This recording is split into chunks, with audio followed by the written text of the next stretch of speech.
It's such a proud day for me, and I ain't even write the book. My brother Justin Tinsley from Manscaped, one of the most talented culture writers doing it nowadays, has got a new book out. It was all a dream. Biggie and the World That Made Him. That book is available now. I've already deep into it. It is excellent as usual. Writing, reporting from our man Justin Tinsley, who has just this amazing ability to always see the bigger picture, no pun intended. And so this book is a lot more than just Biggie and his death, the rivalry with Tupac. This is, again, as the title, Biggie and the World That Made Him. The time, the circumstance, the universe that contributed to this genius whose music is so timeless. So, man, before we even get into the book and the story itself, I just want to ask you, JT, man, because I know what this man and his music meant to you. What does it mean to you for this day to be here, where I can hold this book, where this book could be behind you on screen, where, just that this day is a reality for you? It's surreal, man. It's not even just the release date. Like, I remember growing up in the 90s, and I had to have my cassette copy of Ready to Die from my mom because she wouldn't let me listen to explicit music. But of course, you can't tell a kid that a stove is hot and I'm not going to touch it. And I remember that. I remember the day when I found out that Big had passed, and just obviously just growing older with his music. And I would have never imagined that in the wide universe that is the legacy of Christopher Wallace, that I would have something as poignant, as vulnerable, and as something as intimate as a biography of this guy. So it's still surreal to me, man. I pinch myself now and I still don't feel it. I can't even really put it into words, and that's my job, to put stuff into words. Right. And an excellent job you do at it. Thank you. Okay, and the title and the book cover, you can't judge a book by its cover, but the cover is artwork. Yeah, and the title, because Mike just read the title, and I just automatically went, I used to read Word Up magazine, Salt and Pepper and Heavy D up in the limousine. Like, it just makes you, it just draws you into it. Who came up with the title? I was never blessed enough to be able to have one of my recommended titles used. Did you come up with it, or was it editor, publisher? Bro, I'm not gonna lie to you. That was the placeholder title when I was going through my drafts. I was like, I need a title for the book because I can't write a book without a title. I was like, all right, it was all a dream. Biggie and the World That Made Him. I just figured at some point throughout the process that I was gonna change the title. But like everybody at my publisher, they loved it, and my agent loved it, and I'm like, well, damn, if y'all like it, that makes my job easier. Like it, I love it. Yeah. I suck at coming up with titles for my articles. So I'm like, wow, the title of a book actually stuck. So yeah, it was the placeholder title that became the permanent title. What was it like for what was you it about to be... No, go ahead, Mike. Go ahead. No, I was just going to say... Yeah, you go, Michael. You go. No, we're both so excited to talk to you.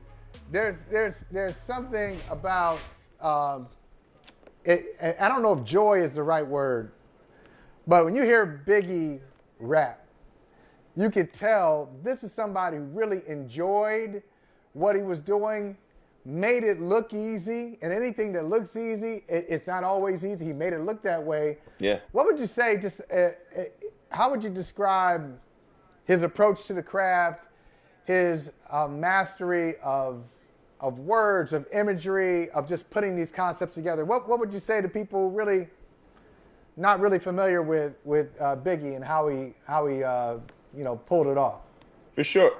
For one, I would say, regardless of whatever religion you practice, the talent of Christopher Wallace, Biggie Smalls, that was sent from a higher power, because you can't just put words together like that and make it sound like that. Lord knows, I don't even sound as good rapping Biggie Smalls, and he came up with those words. So like, he was sent here from a higher power. And I would say the way we look at, let's say, Louis Armstrong's trumpet or B.B. King's, guitar, banjo, whatever you want to say, like that's what Biggie Smalls' voice was to him. It's one of the most powerful, unique, and timeless instruments to ever come through music history. And I put Biggie Smalls in those categories. A lot of times when we have this conversation about rap, not us, but we see outside conversations rap is kind of like kept on the outside of the of other art forms of music. No, I think Biggie Smalls' lyrics, his words, the pictures he painted are just as important as somebody as Billie Holiday and what she sang, Marian Anderson, Louis Armstrong, Marvin Gaye. Like when we look back, we won't be here 100 years from now, but when we look back 100 years from now, generations will be looking at somebody like Biggie Smalls with that type of adulation and that type of respect because he was that important. And the most important thing is, I think Biggie Smalls did the most with his career in such a short amount of time. I don't think any artist has ever done this. His first album dropped in September 1994. He was gone by March 1997. Nobody ever did as much in his less amount of time as Christopher Wallace. No question about it. And coming up on what would have been his 50th birthday, because then came the worst day, May 21st, 219. That's when his mama water burst. So let me ask you this. I got two questions that come to mind. One is, and that's just one. I mean, he's such a part of the lexicon. I was listening to him today, I listen to him any day that doesn't end in Y, that ends in Y, but I listen to him in particular to get in the mode, talking to you, right? And I'm just like, is it, I got techniques dripping out my butt cheeks, slip on my stomach so I don't mess up my sheets, or is it, the irritating like the hiccups, excuse me, flows just flow through me like trees to branches, cliffs to avalanches.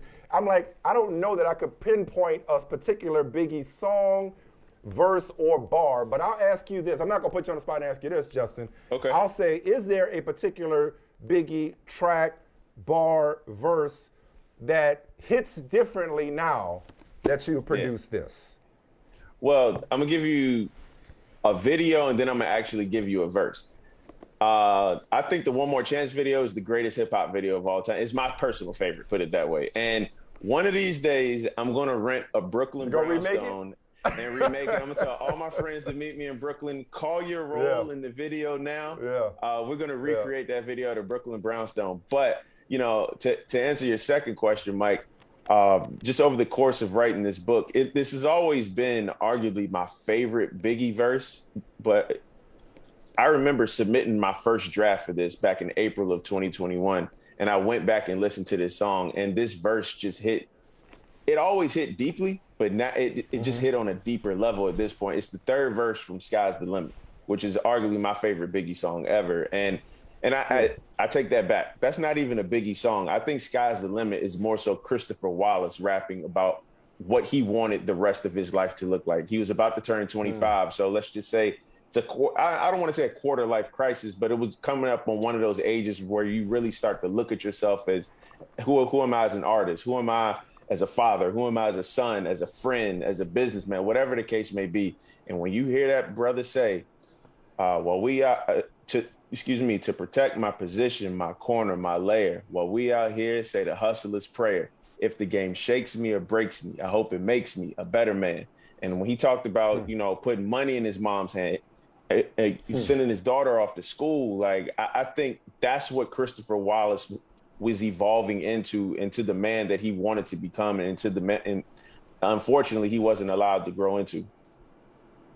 That's beautiful, and you do such a beautiful job of focusing again on his life, and not as much around the controversy and the tragic ending, of course.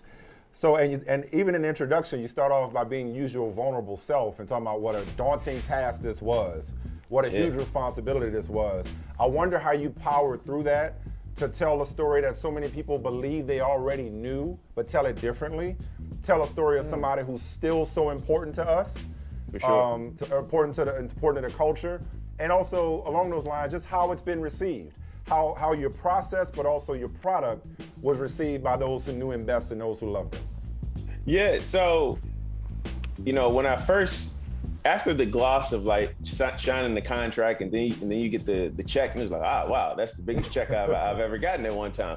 And then the reality is like, man, I actually have to write this book now.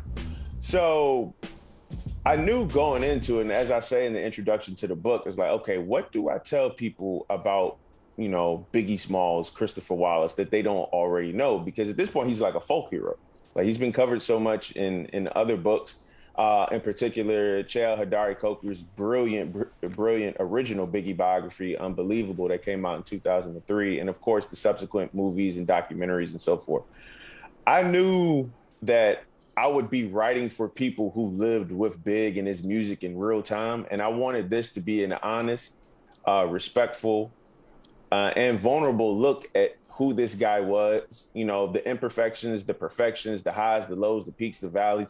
But I also wanted to write this book for a generation of hip hop fans who, you know, the further we get removed from March 9th, 1997, there's more and more people who can't say they were around to experience this guy's music in real time. So I wanted this to be a history lesson for them, but I also knew I didn't want to just focus on Christopher Wallace and Biggie Smalls, because none of our life stories are just about us. It's about the societies that we're born into, the conditions that we're forced to live under, the legislation that's far beyond our control, and, you know, those decision makers who basically chart the course of our life without our input. So I wanted this to be an examination of Biggie Smalls just as much as it was, as you can see in the title, the world around him. So I've been getting some really good feedback. Of course, you know, nothing in this industry is 100%. So every now and then you're going to get something that says, but nothing, I've got nothing disrespectful, put it that way. I can respect if you read something and it just doesn't resonate with you, and it just is what it is, because nobody bats 1,000. Nobody bats 1,000. But for the most part, it's been phenomenal feedback. Yeah, except for Biggie, because he never had a whack verse, at least one that I've heard, put it that way. Right, so the feedback has been phenomenal. So I'm just truly grateful, man. I'm just really, it's an honor to be part of his legacy, even if it is a very, very small little nugget. Yeah.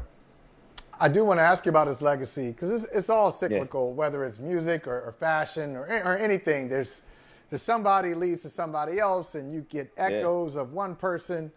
So Biggie, as you said, gone in March 1997. Here we are in May of 2022. Who do you hear? Who did Biggie birth in your estimation that you hear right now?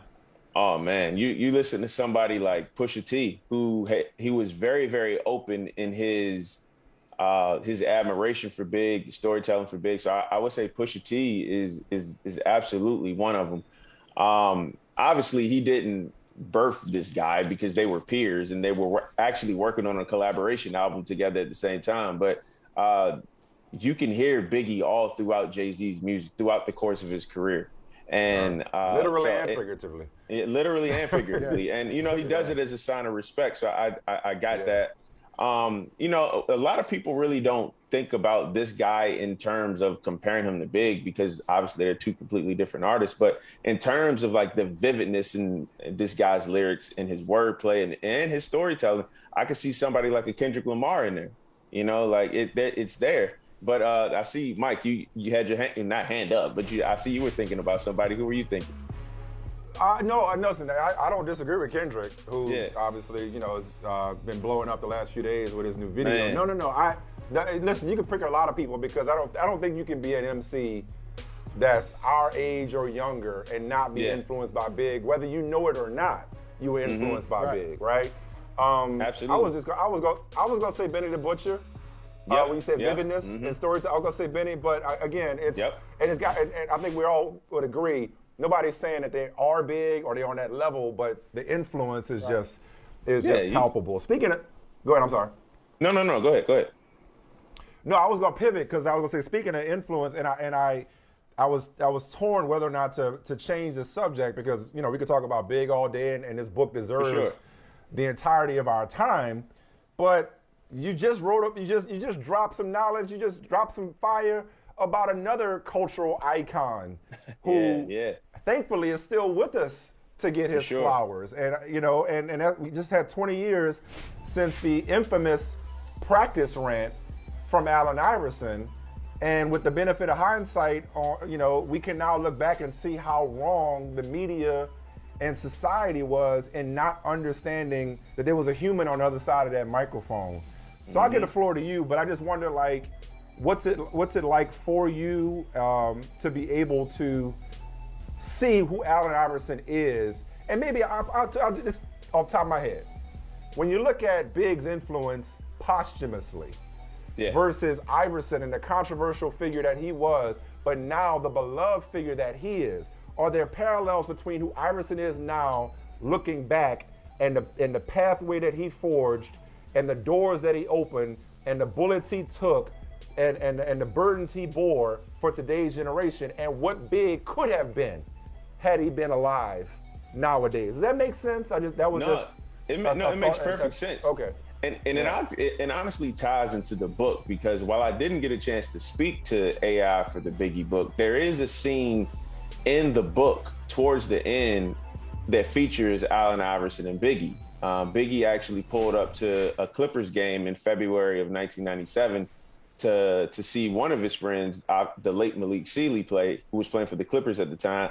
But he also came to see Allen Iverson, who he was close friends with. And, AI was kind of shocked that Biggie was in LA so soon after Tupac's death. And Big is telling him all about, like, I really love it out here in LA. I'm just out here to show peace and love. And, I'm trying to buy a house. And the way you just said that Iverson's legacy and his image has done this like huge shift. Not even that Iverson has done a huge shift. It's just society's view of him has shifted so much in 20 years. Obviously, if Big could have lived, I do think that we would be talking about the East Coast, West Coast, quote unquote, rivalry completely different had he been given the gift of life and just given the gift to grow older and be like, you know what, here's the mistakes that we made back then. Here's where I think things were blown out of proportion. And here's how, I've grown, and here's how I've evolved. In terms of, Iverson in practice, man, I remember being, well, whatever age I was, 17, 18 years old when it happened. And I remember looking at it, I'm like, yo, this dude, I understand that, he said practice 22 times within, a minute or so, but I was like, yo, there's something beyond this. I know there's something beyond this. And I just, as the years passed, when I was in college, even after I graduated, I already knew about the part about his best friend being murdered, and he took that grief and he took that burden with him into that press conference. But I used to always wonder, I'm like, why does nobody talk about that just as much? And I always said, if I ever got to a platform or a position as to where I could really like bring that press conference back to the forefront and be like, look, this is one of the great injustices in sports media of my lifetime, because what the media did and what society did, they just took a young brother who was, he was controversial during his day. This isn't to say AI made the right decision every time out, because he didn't. But like, this was a guy who entered the league with a huge target on his back from when he was in high school, when the bowling alley brawl happened. And we understand the racial ramifications of that. This dude came into the league, his hair looked different. His tattoos were different. He played the game differently from the established superstar guard of the generations past. Like, this guy was public enemy number one from the moment he stepped in the league. And when you account that, and when you account, the practice things that have been going on for well before that press conference, and then obviously his best friend getting murdered, and then just days before that press conference, the murder trial of his best friend starting. So he's dealing with that. He's dealing with the season being over, and everybody's pointing the finger at him like, oh, then there's trade rumors. Like, you got to understand, this dude came in there with so much grief, so much angst, and so much frustration. Like, anybody would have reacted like that. You're going to ask me about practice when I'm dealing with, my best friend being killed. And for so long, Mike, like, the questions around AI around that point in time in his career, like, what's wrong with Allen Iverson? Why is Allen Iverson doing this? And then the moment Allen Iverson says what's wrong with him, nobody thought to ask him, like, are you okay? So, and that was unfair. Like, this dude, he said it in the press conference, I'm human just like you. I make mistakes just like you. I'm hurting. And nobody thought to answer that. So I just wanted to, like, 20 years, I think that's a nice round year. I was like, I want to like bring this press conference back into the full scope of things and give that moment, and honestly give Allen Iverson the space and grace and humanity that he wasn't given on May 7th, 2002. Well said and well done, brother. Way to provide context for AI and also for Biggie and the world that made him. It was all a dream. I know this is a dream come true for you, man. For sure, journey, man. A long road to this point. Proud of you, man. Proud of you. This is big. Again, Thank y'all so much. Proud of you. Pun intended. Yeah, no doubt. Be good, brother. We'll talk to you later. Y'all. Peace. Thank you, Justin. Good work. Hey, thanks for watching Brother from Another on YouTube. Make sure you hit subscribe before you leave, and be sure to watch us 3 to 5 p.m. Eastern Time on Peacock. Appreciate you.